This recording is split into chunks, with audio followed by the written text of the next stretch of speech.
Ils creusaient un puits quand ils ont heurté quelque chose qui les a stoppés net. Leurs pelles ont frappé de la pierre, et en dégageant la terre, les fermiers ont découvert des blocs alignés, comme les briques d'une muraille de forteresse. Ça s'est passé au Texas, en 1852. Et encore aujourd'hui, personne n'a d'explication unique pour ce qui ressemble à une ville secrète, enfouie sous des rues tranquilles et des pelouses de jardin. Les ouvriers qui ont trouvé le puits ont affirmé que la structure s'étendait sur des kilomètres. Par endroits, elle descendait à plusieurs mètres sous la surface. Les pierres avaient un agencement étrangement régulier, comme si quelqu'un les avait empilées. Et à certains endroits, les formes dessinaient même des arches. D'autres sections ressemblaient à des fenêtres ou des marches montantes. Très vite, on l'appela la Grande Muraille du Texas. Et l'histoire s'est répandue rapidement. Des fermiers, des bâtisseurs et des curieux du coin ont tous attrapé des pelles et se sont mis à creuser partout, espérant comprendre ce que c'était vraiment. Et c'est là qu'ils ont remarqué que les blocs semblaient séparés par des joints qui ressemblaient étrangement à du mortier. C'était vraiment difficile de croire que la nature pouvait empiler du calcaire en angle droit et en ligne parallèle comme ça. Et puis, tout est devenu encore plus étrange. En 1886, un journal local rapporta la découverte d'un crâne pétrifié près du mur. Il mentionnait aussi des chambres souterraines, des salles perdues sous le sol texan et des vestiges de quelque chose de puissant et d'ancien. Et puis, presque aussi vite qu'elle était apparue, l'histoire a disparu de la presse. Pas d'article de suivi, pas de crâne conservé dans un musée. Aucune enquête officielle sur laquelle quiconque pouvait s'appuyer. C'était comme si l'histoire s'était volatilisée. Les gens étaient intrigués et voulaient savoir si quelqu'un avait étouffé cette découverte volontairement. Certains ont suggéré que des institutions puissantes avaient fait disparaître les artefacts. Avec le temps, les théories se sont accumulées. Des civilisations perdues, des géants antiques, et même un équivalent nord-américain de la Grande Pyramide. Mais ensuite, la science moderne est intervenue avec des foreuses.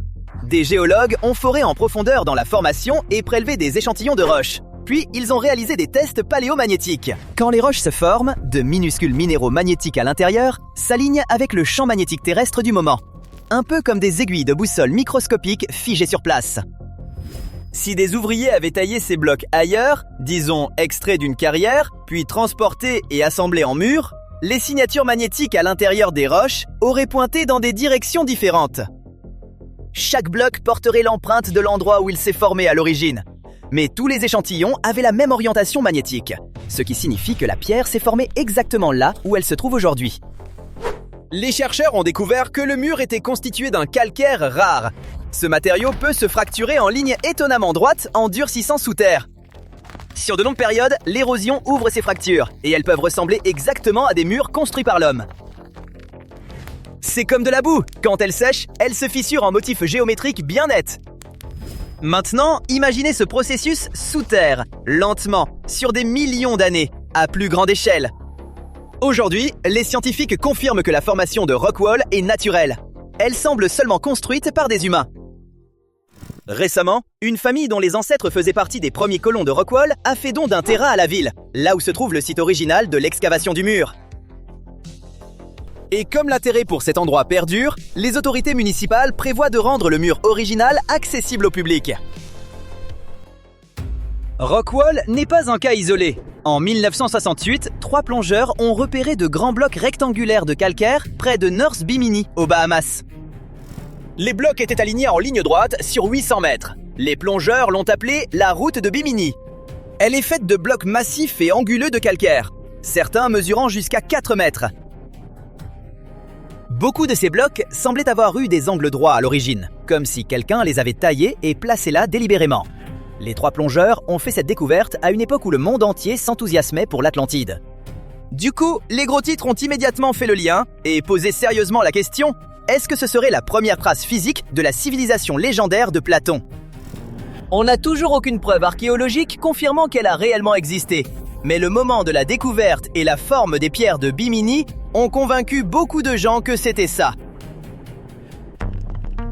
Mais ensuite, les géologues ont expliqué que la roche de plage se forme quand du sable et des fragments de coquillages se cimentent dans des eaux chaudes et peu profondes.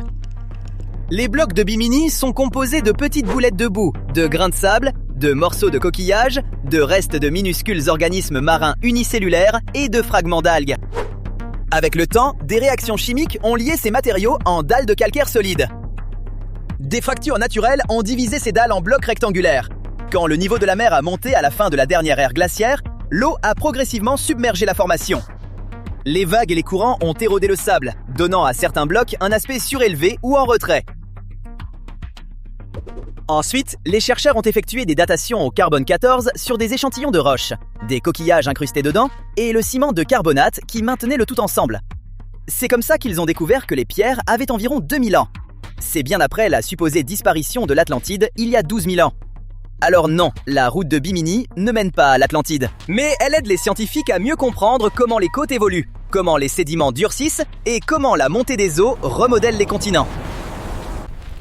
Il existe une autre structure mystérieuse qui pourrait avoir un lien avec l'Atlantide. Voici l'œil du Sahara, ou plus officiellement, la structure de Risha en Mauritanie. Depuis l'espace, ça ressemble à une cible de 40 km de diamètre gravée dans le désert. Des anneaux concentriques ondulent vers l'extérieur, comme si quelqu'un avait laissé tomber un caillou cosmique. Ceux qui l'ont vu en premier ont pensé à un impact de météorite. Et une nouvelle théorie le relie à l'Atlantide. Ils disent que ça correspond exactement à la description de Platon, avec une île centrale entourée de 3 anneaux d'eau et 3 anneaux de terre. L'œil du Sahara est totalement sec aujourd'hui. Mais imaginez qu'on le descende au niveau de la mer. L'eau de l'océan s'engouffrerait dans ses creux et boum, on obtient quelque chose qui ressemble énormément à la fameuse cité de Platon.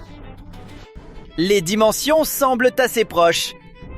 Platon disait que la partie principale de l'Atlantide mesurait environ 18 km de diamètre et la structure de Risha fait à peu près 21 km de large. Mais attention, l'Atlantide a soi-disant sombré dans l'océan. Donc pour que ça colle, l'œil devait se trouver au niveau de la mer il y a très longtemps. Les partisans de cette idée affirment que tout ce morceau du nord-ouest de l'Afrique s'est lentement soulevé au cours des 11 000 dernières années. Ils disent qu'il se trouvait juste au bord de l'océan, aux alentours de 9600 avant notre ère, ce qui correspond exactement à l'époque du récit de Platon.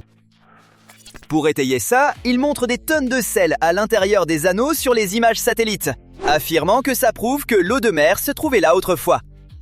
Il voit aussi du sable tout autour de l'œil, qui ressemble à ce que laisserait une vague géante. Une vague pareille aurait totalement anéanti toute cité à cet endroit, exactement comme la vague qui aurait englouti l'Atlantide. Tout ça semble plutôt convaincant, mais les vrais scientifiques et historiens ne sont absolument pas d'accord. Parce que quand on regarde de près, les faits ne tiennent pas. Oui, l'œil a 3 crêtes bien nettes, mais si on mesure les 3, l'ensemble s'étend bien au-delà de 21 km. A l'inverse, si on ne mesure que 21 km, il faut complètement exclure la 3e crête. Donc ça ne correspond pas à la description de Platon, car on ne peut avoir les deux à la fois. Les images satellites modernes montrent que l'œil s'est formé à partir de couches rocheuses soulevées par du matériau en fusion sous la surface. L'érosion du vent et de l'eau a ensuite épluché ces couches comme un oignon pendant au moins 100 millions d'années. Les roches les plus anciennes sont au centre. Les couches plus jeunes s'étendent en anneaux vers l'extérieur. C'est un dôme, pas un cratère ou une cité. À l'intérieur de la structure, les scientifiques ont trouvé des roches ignées, du magma solidifié et des couches sédimentaires tordues par une pression immense. L'eau chaude a chimiquement transformé les roches, laissant des signatures supplémentaires. Des outils en pierre anciens dispersés dans la région montrent que des humains primitifs y sont passés. Ce site fait désormais partie des lieux de patrimoine géologique les plus importants de la planète.